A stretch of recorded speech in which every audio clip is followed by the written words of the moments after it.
नमस्कार,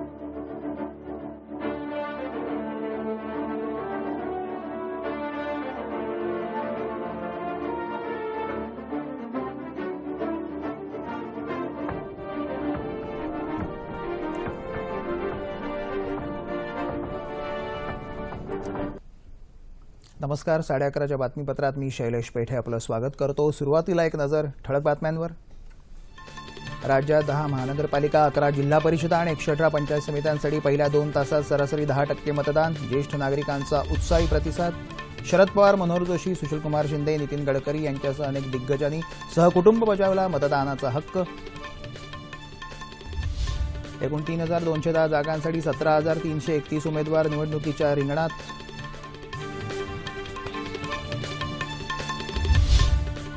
निर्भयपणे मतदानाचा हक्क बजावा, राज्य निवडणूक आयुक्तांचं मतदारांना आवाहन। मतदान सुरळीत व्हावं यासाठी निवडणूक यंत्रणा सज्ज, कडेकोट पोलीस बंदोबस्त तैनात। ठाण्यात मतदान प्रक्रियेवर लक्ष ठेवण्यासाठी 18 ड्रोन्सचा उपयोग।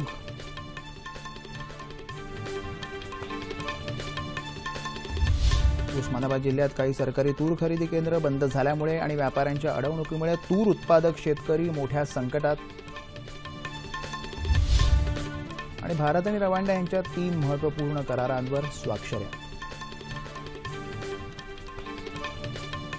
पाहूया सविस्तर वृत्त। मुंबई, ठाण्यासह राज्यातल्या 10 महानगरपालिका, 11 जिल्हा परिषदा आणि 118 पंचायत समित्यांच्या मतदानाला आज सकाळी 7:30 वाजता प्रारंभ झाला। सकाळच्या सत्रात बहुतांश ज्येष्ठ नागरिक आणि अन्य मतदारही मोठ्या उत्साहात मतदानाला आल्याचं चित्र दिसत आहे। मतदान शांततेत पार पडावं यासाठी सर्वत्र कडेकोट असा बंदोबस्त तैनात करण्यात आला आहे। मुंबई, ठाण्यासह आज मतदान होत असलेल्या महापालिकांमध्ये उल्हासनगर, पिंपरी चिंचवड, पुणे, सोलापूर, नाशिक, अकोला, अमरावती आणि नागपूर या महानगरपालिकांचा समावेश आहे। मुंबईत आज सकाळपासून मतदानाला मोठ्या उत्साहात प्रारंभ झाला। तरुण मतदार सकाळपासूनच मतदान केंद्रांवर दाखल झाले आहेत। संवेदनशील मतदारसंघांमध्ये कडेकोट बंदोबस्त तैनात करण्यात आला आहे। लोकसभेचे माजी अध्यक्ष मनोहर जोशी, माजी केंद्रीय मंत्री शरद पवार, मनसे अध्यक्ष राज ठाकरे, भाजपा मुंबई अध्यक्ष आशिष शेलार, शिवसेना नेते रवींद्र वायकर यांनी आज सकाळीच आपला मतदानाचा हक्क बजावला।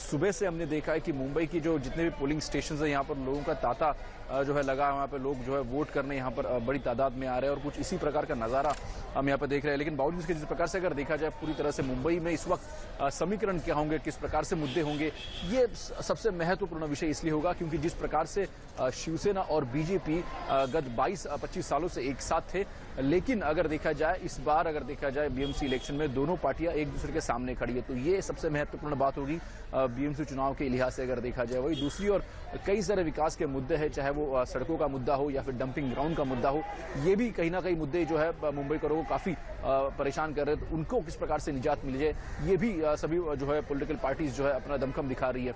लेकिन जिस प्रकार से मुंबई महानगर पालिका की इस वक्त की हम इलेक्शन का अगर माहौल देखा जाए, तकरीबन यहाँ पर बीजेपी और शिवसेना जो है आमने सामने कड़ी चुनौती देते हुए नजर आ रहे हैं। और यहीं पर देखते तकरीबन 227 सीटों वाली महानगर पालिका है इस वक्त देखा जाए। और पिछली बार अगर देखा जाए जिस वक्त बीजेपी और शिवसेना एक साथ थी, तब जो है शिवसेना को 75 सीट मिली थी, जबकि बीजेपी को एक 34 सीट मिली थी और साथ ही साथ कांग्रेस एनसीपी साथ थे। ही गोष्ट खरी आहे, काळानुरूप बदल होत असतात आणि म्हणूनच यावेळचा बदल माझ्या डोळ्यासमोर एकच आहे। आतापर्यंत आम्हाला स्वतःच्या ताकदीवर पूर्ण बहुमत मिळालं नाही, ते यावेळी मिळेल हा माझा विश्वास आहे। सोलापुरात शांततेत मतदान सुरू असून माजी केंद्रीय गृहमंत्री सुशीलकुमार शिंदे यांनी सहकुटुंब मतदानाचा आपला हक्क बजावला. तसंच सहकार मंत्री सुभाष देशमुख, माजी आमदार नरसय्या आडम, पालकमंत्री विजयकुमार देशमुख यांनीही आज मतदान केलं.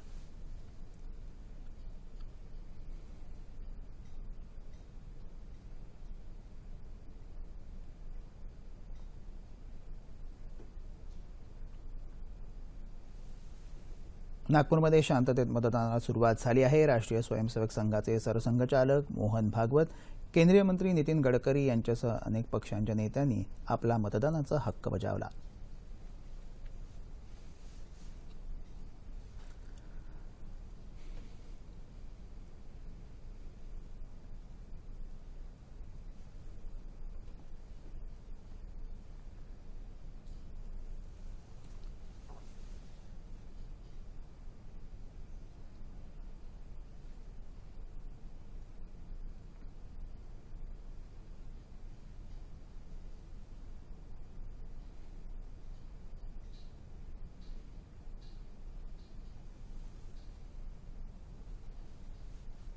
प्रत्येकाचा अधिकार आहे. मतदान कोणाला करायचं हाही पण अधिकार आहे.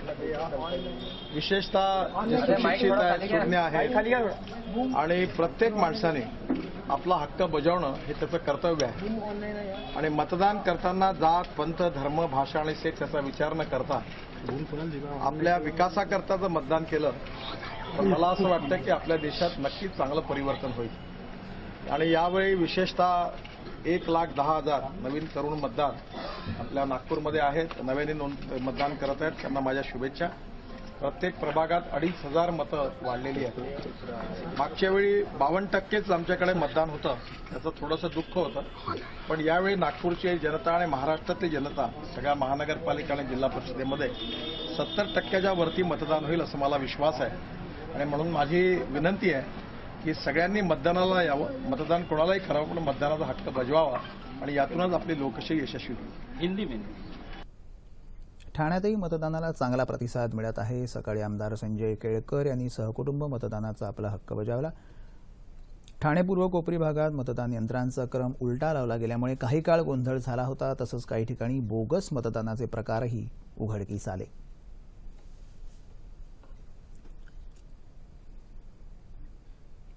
रायगड जिल्हा परिषदेच्या निवडणुकीसाठी मतदान केंद्रावर सकाळपासून मतदारांनी रांगा लावल्या आहे. सर्व मतदान केंद्रांवर चोख बंदोबस्तही ठेवण्यात आला आहे. अमरावतीतही आज सकाळपासून उत्साहात मतदान होत आहे. महापालिकेच्या 86 जागांसाठी एकूण 626 उमेदवार आपलं नशीब आजमावत आहेत. इथं एक जागेवर बिनविरोध निवड झाली आहे. पहिल्यांदा मतदानाचा हक्क बजावणाऱ्या युवतीनं आपला आनंद व्यक्त केला.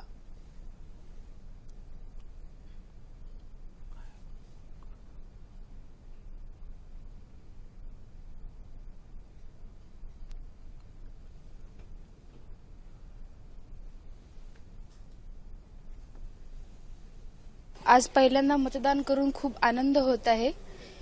या येणाऱ्या भावी नवीन पिढीसाठी ही अतिशय आनंदाची गोष्ट आहे. चांगला नागरिक निवडून द्या. आपल्या समाजासाठी, आपल्या देशासाठी चांगले कार्य करणाऱ्या व्यक्तीला प्रभार कार्यकर्ता म्हणून निवडून द्या आणि आपल्या देशाची प्रगती करा. नाशिकमध्येही मतदारांनी सकाळपासून मतदान केंद्रांवर हजेरी लावली आहे. यात तरुण मतदारांबरोबरच ज्येष्ठ नागरिकांनीही लक्षणीय सहभाग दर्शवला आहे. महापौर अशोक मुर्तडक, उपमहापौर गुरमीत बग्गा तसंच आमदार सीमा हिरे यांनी सकाळी सुरुवातीलाच आपला हक्क बजावला.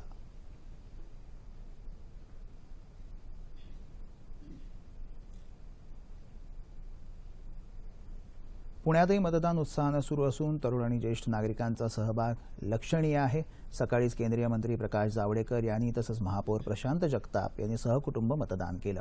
त्यानंतर त्यांनी नागरिकांना मतदानाचं आवाहन केलं. राज्यात आज होत असलेल्या निवडणुकीत एकूण 3,210 जागांसाठी 17,331 उमेदवार रिंगणात असून सुमारे 3,77,60,00,000 मतदार या उमेदवारांचं भवितव्य ठरवणार आहेत. मुंबई महापालिकेच्या 227 जागांसाठी आज मतदान होत असून शहर आणि उपनगरात कडेकोट बंदोबस्त ठेवण्यात आला आहे। यावेळी भरारी पथकं आणि नाका पथकांच्या माध्यमातून कसून तपासणी करण्यात येत असून संवेदनशील मतदारसंघांवर विशेष लक्ष ठेवण्यात येत आहे, अशी माहिती मुंबईचे पोलीस उपायुक्त अशोक दुधे यांनी काल पत्रकार परिषदेत दिली। ठाणे महापालिकेच्या 131 जागांसाठी आज मतदान होत असून तिथेही चोख बंदोबस्त ठेवण्यात आला आहे। संपूर्ण मतदान प्रक्रियेवर 18 ड्रोनच्या माध्यमातून लक्ष ठेवण्यात येत असल्याची माहिती महापालिका उपायुक्त संदीप माळवी यांनी दिली आहे।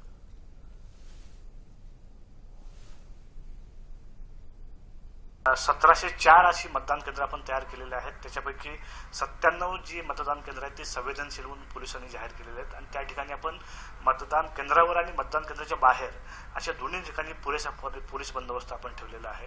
जवळपास 2025 पथकं आज आपण पूर्ण ह्या तयारीसाठी आपण तयार केली होती। प्रत्येक ठिकाणी प्रत्येक पोलिंग बूथवर आणि प्लस 20% एक्स्ट्रा असं आपण आरक्षित असा स्टाफ ठेवला तर जेणेकरून कुठेही कुठल्या पद्धतीच्या ऐन वेळेला काही गडबड होऊ नये, त्यासाठी आपण 20% एक्स्ट्रा आपण मॅनपॉवर ह्यासाठी उपलब्ध करून दिली होती। मुंबई महापालिका वगळता अन्य 9 महापालिकांमध्ये बहुसदस्यीय प्रभाग पद्धती लागू झाल्यामुळे मतदान यंत्रांमध्ये बदल करण्यात आला आहे। पांढरा, गुलाबी, पिवळा, निळा अशा 4 रंगांमध्ये उमेदवारांची नावं मतदान यंत्रांवर देण्यात आली असून मतदान कशा पद्धतीने करावं याची माहितीही मतदान केंद्रांवर उपलब्ध आहे। आज रायगड, रत्नागिरी, सिंधुदुर्ग, नाशिक, पुणे, सातारा, सांगली, कोल्हापूर, अमरावती या जिल्हा परिषदा आणि त्या अंतर्गत येणाऱ्या पंचायत समित्यांबरोबरच गडचिरोली जिल्ह्यातल्या कोरची, कुरखेडा, देसाईगंज, आरमोरी, गडचिरोली, धानोरा, चामोर्शी आणि मुलचेरा या 8 पंचायत समित्यांमध्येही मतदान होत आहे। वर्धा जिल्हा परिषदेच्या 2 तसंच यवतमाळ जिल्हा परिषदेच्या 6 जागा आणि त्या अंतर्गत येणाऱ्या 16 पंचायत समित्यांसाठी आज मतदान होत आहे।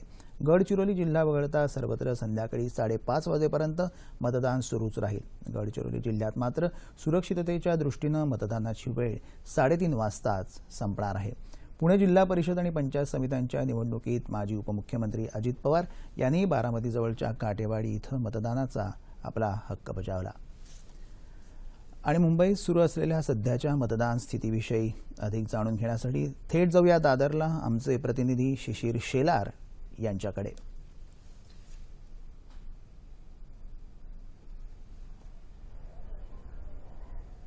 मुंबई अध्यक्ष भाजप अध्यक्ष आशिष शेलार आपण बघतोय, त्यांनी मतदानाचा आपला हक्क बजावलेला आहे। शिक्षण मंत्री विनोद तावडे यांनी आपला मतदानाचा हक्क बजावलेला आहे।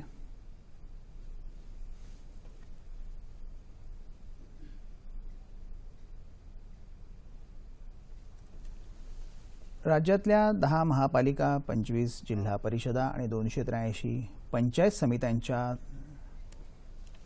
निवडणुकांची मतमोजणी 23 ला होणार आहे। पण त्याआधी आपण जाऊया आपला प्रतिनिधी शिशिर शेलार यांच्याकडे। शिशिर दादरला उपस्थित आहे, सकाळपासून तो वार्तांकन करतोय आणि आपल्याला लाईव्ह इनपुट्स देतोय।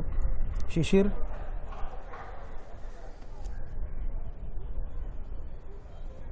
अगदी सर शिशिर, दादरला तू सकाळपासून उभा आहेस, तू वेळोवेळी आम्हाला अपडेट देतोयस, काय माहिती आहे तुझ्याकडे? निवडणुकीला सुरुवात झाली, आता ज्या प्रकारे सूर्याचा पारा वर चढतोय त्याच प्रकारे आपण बघू शकता की मोठ्या प्रमाणात रांगा मतदान कक्षाच्या बाहेर आपण बघू शकतो। मुंबईत सुद्धा मी दादर या ठिकाणी उभा आहे आणि इकडे देखील मोठ्या प्रमाणात रांगा लागल्यात। हर आम हर खास आदमी जो मतदानाला उतरलेला आहे। आपल्यासोबत एक ज्येष्ठ नागरिक आहेत या परिसरातले, देशमुख सर, त्यांच्याशी संवाद साधूया। सर, आपण कधीपासून मतदान करताय? साधारण 58-60 सालापासून। आणि यावेळेला काय वेगळं असं म्हणतात, का मतदान करता तुम्ही? इतके वर्ष मतदान करता, काय महत्व आहे त्याचं? काय मतदान करणं तर प्रत्येकाला करायलाच पाहिजे। ठीक आहे, आपलं चॉईस एखाद्या वेळेला चुकेल, मी माझा कॅन्डिडेट पडला म्हणजे माझं मत फुकट गेलं ही कन्सेप्ट चुकीचंच आहे। त्यामुळे मतदान तर करायला पाहिजे। त्यातल्या त्यात आपण विचार करून जास्त आश्वासनाकडे लक्ष न देता आपली स्वतःची बुद्धी वापरून मतदान करावं आणि आपलं मनाचं समाधान मिळवून घ्यावं। इतके वर्ष एकूणच परिस्थिती मुंबईची बघतात, यावेळेला कशा प्रकारची परिस्थिती आहे? एकूण डिलिमिटेशनचं व्हॉट्सअप पण झालेलं आहे। ज्यावेळेला तुम्ही इकडे आलात तुम्हाला जी पूर्ण माहिती आहे कशा प्रकारे कुठे वोट करायचं यादी सगळ्याची माहिती दिली होती? हो, यावेळेला पण त्यांचं सरकारी कार्ड आले, त्यांनी क्लिअर ॲड्रेस दिले, बालबोध विद्या मंदिर वगैरे। त्या दृष्टीने मला वाटत नाही कोणाला अडचण यावी आणि मतदार पण त्यामध्ये कमी असल्यामुळे गर्दी होईल किंवा लोकांचा वेळ जातो असं अजिबात मला वाटत नाही। त्यामुळे लोकांनी या अवघड नाही बाबा तिकडे मला रांग लावायला लागेल, अमुक होईल, ही खोटी कारणं काढून आळस करू नये। आपलं कर्तव्य ते करावं, त्याच्या पुढे काय होईल ते होईल। नुसत्या तक्रार एकूण दादरचा एरिया आपण बघतो, शिवसेनेचा गड मानला जातो एरिया. एकूणच मुंबईमध्ये महानगरपालिकेमध्ये सध्याची परिस्थिती, तुम्ही इतके वर्ष वोट करताय, कशा प्रकारची परिस्थिती आपल्याला दिसते इकडे? नाही, सध्या परिस्थिती म्हणजे कोणत्या संदर्भात विचारता तुम्ही? राजकीय संदर्भात. राजकीय संदर्भात दोन कॅन्डिडेटची फाईट आहे. मी येणार का माझा भाऊ निवडून येणार? तुम्ही इतके वर्ष मतदान करताय, जे नवीन ज्या प्रकारे उमेदवार येतात त्यांना कशा प्रकारे तुम्ही मेसेज ठेवता की ज्या प्रकारे नवीन पिढी देखील मतदानात मोठ्या प्रमाणात यावी, कारण का यांच्याच कांद्यावरती येणारी धुरं आहे? बरोबर आहे, नवीन पिढीने इंटरेस्ट घ्यावा, पण हे बोलण्यापुरतं आहे. जर निवडणुकीचा खर्च बघितला तर त्या नवीन पिढीने त्यातला किती झेपू शकेल आणि तो कुठून उभा करायचा आणि कुठून फेडायचा ह्याचा पूर्ण विचार करायला पाहिजे, त्यांनी यायला पाहिजे. ज्याप्रमाणे तुम्ही बघू शकता की इकडचा मतदार एक जागृत मतदार आहे आणि ज्या प्रकारे त्यांनी विश्लेषण केलं की मतदान हे महत्त्वाचं आहे आणि या पाठीमागे होणारा खर्च देखील तितकाच महत्त्वाचा आहे. सगळ्या गोष्टींचा आढावा मतदारांनी घ्यावा आणि योग्य त्या उमेदवाराला नक्कीच मत द्यावं. हे इकडचे नागरिक आपण ज्या प्रकारे बघतो, मुंबईमध्ये दादरमध्ये तरी मोठ्या प्रमाणात मतदार होतो दरवेळेला आपण बघतो, यावेळेला देखील मोठ्या प्रमाणात रांगा आपण बघू शकतो मतदान कक्षाच्या बाहेर आहेत आणि संध्याकाळपर्यंत किती टक्के निकाल लागेल याची माहिती आपल्याला त्यांनाच कळेल. वळत न स्टुडिओकडे. धन्यवाद शिशिर, तू दिलेल्या माहितीबद्दल. आपण पाहिलं की अनेक ज्येष्ठ नागरिकांनी सकाळपासून आपला मतदानाचा हक्क बजावला. मनसे अध्यक्ष राज ठाकरे आपण पाहिले तिथे मतदानाचा आपला हक्क बजावताना, आणि जे तरुण वोटर्स आहेत, फर्स्ट टाइम वोटर आहेत, त्यांचा प्रतिसाद जसा वाढेल तसं ह्या निवडणुकीचं मॅन्डेट आपल्याला कळेल. राज्यातल्या 10 महापालिका, 25 जिल्हा परिषदा आणि 283 पंचायत समित्यांच्या निवडणुकांची मतमोजणी 23 फेब्रुवारीला होणार आहे. या निवडणूक निकालांचं विश्लेषण करणारा विशेष कार्यक्रम जनादेश 2017 आम्ही आपल्यासाठी घेऊन येतो. जनादेश 2017 शेवटच्या घटकापर्यंतचा विचार करणारी, परिवर्तन घडवू शकणारी व्यवस्था म्हणजे स्थानिक स्वराज्य संस्था. यात मतदार कोणाला देणार संधी, कोणाच्या हाती देणार सत्तेच्या चाव्या. महापालिका, जिल्हा परिषद आणि पंचायत समिती निवडणुकांचा क्षणाक्षणाला उत्कंठा वाढवणारा निकाल, त्याचं सर्वंकष विश्लेषण घेऊन येत आहोत फक्त तुमच्यासाठी. जनादेश 2017 दिनांक 23 फेब्रुवारी 2017 दुपारी 12 ते 1 आणि रात्री 9 ते 10. जनादेश 2017. वळूया उत्तर प्रदेश निवडणुकांकडे. उत्तर प्रदेश विधानसभा निवडणुकीच्या चौथ्या टप्प्यातल्या प्रचाराची आज संध्याकाळी सांगता होत आहे. या टप्प्यात 12 जिल्ह्यांमधल्या 53 जागांसाठी गुरुवारी मतदान होणार आहे. या सर्व मतदारसंघांमध्ये सर्वच राजकीय पक्षांनी प्रचाराचा धडाका लावला आहे.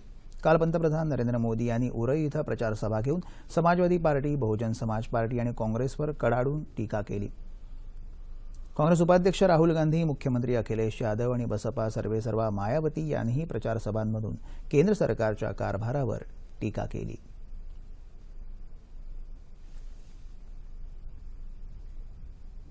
ओढ्या इतर काही बातम्यांकडे. भारत आणि रवांडा या दोन्ही देशांमध्ये नवोन्मेषसह हवाई क्षेत्र आणि व्हिसा प्रक्रियेशी संबंधित 3 महत्त्वपूर्ण करारांवर स्वाक्षऱ्या झाल्या. नवोन्मेष क्षेत्रात दोन्ही देश उद्योजकता विकास केंद्राची स्थापना करतील, तर हवाई क्षेत्रात रवांडा एअरतर्फे येत्या काही महिन्यातच भारतासाठी सेवा सुरू करण्यात येणार आहे. त्याचबरोबर दोन्ही देश पारपत्रधारक राजनैतिक अधिकाऱ्यांच्या व्हिसा प्रक्रियेवर परस्पर सामंजस्यानं सवलतही देणार आहेत. उपराष्ट्रपती हमीद अन्सारी यांनी विज्ञान, तंत्रज्ञान आणि नवोन्मेष क्षेत्रातले संबंध अधिक दृढ करण्यासाठी भारत रवांडा नवोन्मेष विकास कार्यक्रम सुरू केला आहे. रवांडा दौरा आटपून उपराष्ट्रपती हमीद अन्सारी आज युगांडासाठी रवाना होणार आहेत. पायाभूत सुविधा, गृहनिर्माण आणि रोजगार या 3 मुद्द्यांना प्राधान्य द्यायचं केंद्र सरकारचं धोरण आहे, असं केंद्रीय ग्रामविकास आणि पंचायत राज मंत्री नरेंद्रसिंह तोमर यांनी स्पष्ट केलं.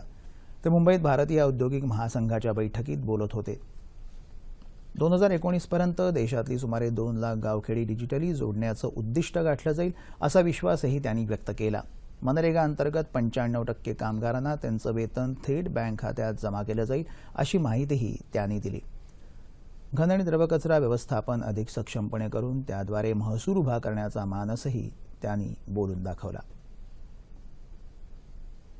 भारतीय जनता पार्टी और प्रधानमंत्री दोनों की हमेशा से मान्यता रही है कि गांव बढ़ेगा तो देश बढ़ेगा. गांव में अधोसंरचना, गांव में रोजगार, गांव में मुनाफे की कृषि, इस पर सरकार को अधिक ध्यान देना चाहिए. और इसलिए आपने देखा होगा कि पिछले बजट में भी ग्रामीण विकास को काफी पैसा दिया था और इस बार ग्रामीण विकास को 1,06,000 करोड़ रुपया उपलब्ध कराया है. इसमें मनरेगा है, प्रधानमंत्री ग्रामीण सड़क है, लाइवलीहुड प्रोग्राम है, ग्रामीण आवास योजना, प्रधानमंत्री आवास योजना है और अन्य ग्रामीण क्षेत्र में चलने वाले जो कार्यक्रम हैं। गांव में मुख्य काम खेती है और खेती मुनाफे की खेती बने और खेती को सरकार की ओर से भी प्राधान्य मिले, इसके लिए जरूरी है कि सरकार की योजनाएं ऐसी हों जो खेत के और किसान के हित में हों। उस्मानाबाद जिल्ह्यात यंदा विक्रमी पाऊस झाल्यामुळे चांगला दर मिळायला अपेक्षेनं शेतकऱ्यांनी तुरीचं उत्पादन घेतलं होतं. मात्र हे उत्पादन विक्रमी झाल्यामुळे दर कोसळले आणि सरकारला आधारभूत किमतीत तूर खरेदी केंद्र सुरू करावी लागली. यासाठी केंद्राकडून 24 तर राज्याकडून 9 केंद्र उस्मानाबाद जिल्ह्यात सुरू झाली. काही काळानं केंद्राच्या तूर खरेदीचं उद्दिष्ट पूर्ण झाल्यामुळे आणि साठवणूक क्षमता संपल्यामुळे ही 24 केंद्र बंद करण्यात आली. याच कारणांसाठी राज्याच्या खरेदी विक्री फेडरेशनच्या 9 केंद्रांपैकी काही खरेदी केंद्र बंद आहेत. ही केंद्र बंद झाल्यामुळे खासगी व्यापाऱ्यांनी 5,500 रुपयांऐवजी 4,500 रुपये क्विंटल दरानं खरेदी सुरू केली. त्यामुळे सामान्य शेतकरी संताप व्यक्त करत आहेत. जिल्ह्यातल्या 6,000 शेतकऱ्यांनी आतापर्यंत सुमारे 1,04,000 क्विंटल तूर विक्री केली असून त्यांचे 27 कोटी रुपये शासनाकडे थकले आहेत. वखार महामंडळाच्या गोदामांमध्ये मर्यादेपेक्षा 40% जास्त तूर साठवण्यात आली आहे.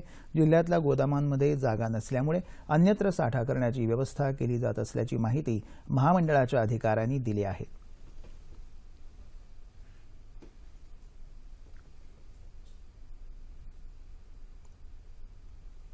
उस्मानाबाद जिल्ह्यात आतापर्यंत 9 खरेदी केंद्र चालू आहेत. 9 खरेदी केंद्रावर 1,04,638 क्विंटल 70 किलोची खरेदी झालेली आहे आणि आजपर्यंत शेतकरी पेमेंट 25,42,42,25,119 रुपये शेतकऱ्यांना पेमेंट RTGS व चेकद्वारे केलेलं आहे. आज रोजीपर्यंत आपण उस्मानाबाद वखार महामंडळात ठेवलेला आहे, परंतु वखार महामंडळातील जागा संपल्यामुळे सदरचा माल आपण कुर्डवाडी, सोलापूर जिथे जागा उपलब्ध आहे अशा वेअरहाऊसला आपण पाठवत आहोत आणि कळंबला जागा आहे, मुरुम उमरगा या 2 केंद्रावर जागा उपलब्ध नसल्यामुळे आपण ते तील माल सोलापूर वेअरहाऊसला पाठवत आहेत.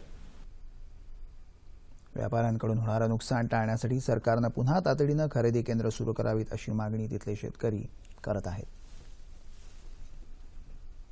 वनहक्क कायद्याची अंमलबजावणी व्हावी या प्रमुख मागणीसाठी नंदुरबार जिल्ह्यातल्या 73 गावातल्या आदिवासींनी काल जिल्हाधिकारी कार्यालयावर मोर्चा काढला. वनजमिनीचा अधिकार मिळावा, 10 वर्षांपासून प्रलंबित वनदावे मंजूर व्हावेत, अपात्र दाव्यांची नवीन सुनावणी व्हावी, पेसा कायद्याअंतर्गत गावसभा व्हाव्यात, 73 गावांना महसुलीचा दर्जा मिळावा अशा मागण्या यावेळी करण्यात आल्या. लोकसंघर्ष मोर्चाच्या अध्यक्षा प्रतिभा शिंदे यांच्या नेतृत्वाखाली निघालेल्या या मोर्चाचं नंतर धरणं आंदोलनात रूपांतर झालं. मागण्या मान्य झाल्या नाहीत तर आंदोलन तीव्र करण्याचा इशारा आंदोलकांनी दिला आहे. सामुदायिक वन हक्काच्या संदर्भामध्ये 450 वेगवेगळ्या समित्यांची दावे दाखल करण्याची पात्रता असताना सुद्धा 262 फक्त दावे दाखल आहेत. अशी परिस्थिती बघता 50% सुद्धा काम 10 वर्षामध्ये आदिवासी बहुल जिल्ह्यातल्या नंदुरबार जिल्ह्याचं प्रशासन करू शकलं नाही. ही बाब निषेधार्ह आहे आणि म्हणून आज त्याचा जाब विचारायला, सातबारा घ्यायला आणि वनजमिनीच्या संदर्भामध्ये अधिकार मागायला इथे नंदुरबार जिल्ह्यामधल्या पहाडपट्टीमधला आदिवासी आपल्या न्याय हक्कासाठी लढाईसाठी आज इथे आलेला आहे. आज जागतिक मातृभाषा दिन. 1952 साली उर्दूसह बांगला भाषेलाही राष्ट्रीय भाषेचा दर्जा मिळावा यासाठी बांगलादेशी विद्यार्थ्यांनी आंदोलन केलं होतं. त्यात हौतात्म्य पत्करलेल्या विद्यार्थ्यांच्या स्मृतिप्रित्यर्थ युनेस्कोच्या वतीनं दरवर्षी 21 फेब्रुवारी हा दिवस जागतिक मातृभाषा दिन म्हणून साजरा केला जातो. प्रत्येक माणसाच्या जडणघडणीत मातृभाषेला महत्त्वाचं स्थान आहे. गुणवत्तापूर्ण शिक्षण, सांस्कृतिक वैविध्याचं रक्षण करण्यासाठीही मातृभाषाच महत्त्वाची ठरते. जागतिकीकरणामुळे काही भाषा नष्ट होण्याची भीती व्यक्त केली जात असताना मातृभाषेच्या संवर्धनासाठी सर्वांनी प्रयत्न केले पाहिजेत. मराठीला अभिजात भाषेचा दर्जा मिळावा यासाठी गेल्या अनेक वर्षांपासून सुरू असलेले प्रयत्न आता यशस्वी होण्याच्या टप्प्यावर पोहोचले आहेत. मराठीला जगभरात मानाचं स्थान मिळावं यासाठी प्रयत्न करण्याचा संकल्प प्रत्येक मराठी प्रेमी व्यक्तीनं आज मातृभाषा दिनाच्या निमित्तानं करण्याची गरज आहे. आपल्या कसदार अभिनयानं लोकप्रिय ठरलेल्या नूतन यांची आज 26वी पुण्यतिथी. अवघ्या 14व्या वर्षात हमारी बेटी या चित्रपटाद्वारे नूतन यांनी चित्रपटसृष्टीत प्रवेश केला. त्यानं त्यांनी नगीना, हम लोग यासारख्या अनेक चित्रपटांतून काम केलं. मात्र 1955 साली सीमा या चित्रपटातून आपल्या अभिनयाची छाप पाडत त्यांना कारकिर्दीतल्या पहिल्या फिल्मफेअर पुरस्कारानं सन्मानित करण्यात आलं. पुरस्कारांचा धडाका त्यांनी पुढेही कायम ठेवला. सुजाता, बंदिनी, मिलन, मैं तुलसी तेरे आंगन की, सरस्वती चंद्र, तेरे घर के सामने, पेइंग गेस्ट, अनाडी यासारखी अनेक एकाहून एक सरस चित्रपटातून त्यांनी आपल्या अभिनयाची चुणूक दाखवली. राज कपूर, देवानंद, अशोक कुमार, शम्मी कपूर, अमिताभ बच्चन, धर्मेंद्र यांच्या सुरुवातीच्या काळातही नूतन यांनी नायिका म्हणून भूमिका बजावली. अनेक दिग्गज अशा दिग्दर्शकांबरोबर काम करण्याची संधीही त्यांना लाभली. सरस्वती चंद्र या चित्रपटातील त्यांची भूमिका विशेष गाजली. 1951 साली नूतन या मिस इंडिया किताबाच्या मानकरी ठरल्या होत्या. तर भारत सरकारनंही त्यांच्या उत्कृष्ट अभिनयाची दखल घेत 1974 साली त्यांना पद्मश्री पुरस्कार देऊन गौरवण्यात आलं होतं. अशा हरहुन्नरी कसदार अभिनेत्री असलेल्या नूतन यांनी आजही प्रत्येकाच्या मनात आपलं अढळ स्थान कायम ठेवलं आहे.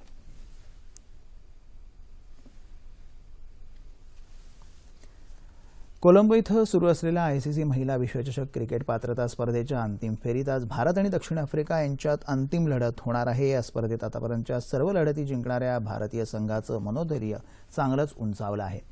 उपांत्य सामन्यात भारतीय महिलांनी पाकिस्तानचा दणदणीत पराभव करून अंतिम फेरी गाठली आहे. तर दक्षिण आफ्रिकेनं उपांत्य फेरीत आयर्लंडवर डकवर्थ लुईस नियमानुसार 36 धावांनी मात करून अंतिम फेरीत प्रवेश केला. या स्पर्धेच्या सराव सामन्यात दक्षिण आफ्रिकेनं भारतावर मात केली होती. मात्र त्यानंतर झालेल्या साखळी सामन्यात भारतानं दक्षिण आफ्रिकेला पराभूत केलं होतं. हवामान. येत्या 24 तासात संपूर्ण राज्यात हवामान कोरडं राहण्याचा अंदाज हवामान खात्यानं वर्तवला आहे. ठळक बातम्या पुन्हा एकदा. राज्यात 10 महानगरपालिका, 11 जिल्हा परिषद आणि 118 पंचायत समित्यांसाठी पहिल्या 2 तासात सरासरी 10% मतदान. ज्येष्ठ नागरिकांचा सहभाग. शरद पवार, मनोहर जोशी, सुशीलकुमार शिंदे, नितीन गडकरी यांच्यासह अनेक दिग्गजांनी सहकुटुंब बजावला आपला मतदानाचा हक्क. एकूण 3210 जागांसाठी 17,331 उमेदवार निवडणुकीच्या रिंगणात. निर्भयपणे मतदानाचा हक्क बजावा, राज्य निवडणूक आयुक्तांचं मतदारांना आवाहन.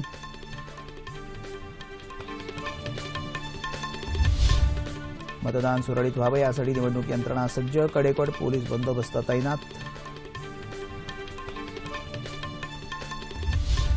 ठाण्यात मतदान प्रक्रियेवर लक्ष ठेवण्यासाठी 18 ड्रोन्सचा उपयोग.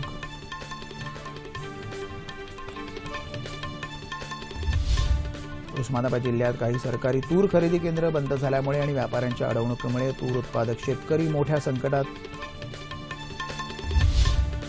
आणि भारत आणि रवांडा यांच्या 3 महत्त्वपूर्ण करारांवर स्वाक्षऱ्या.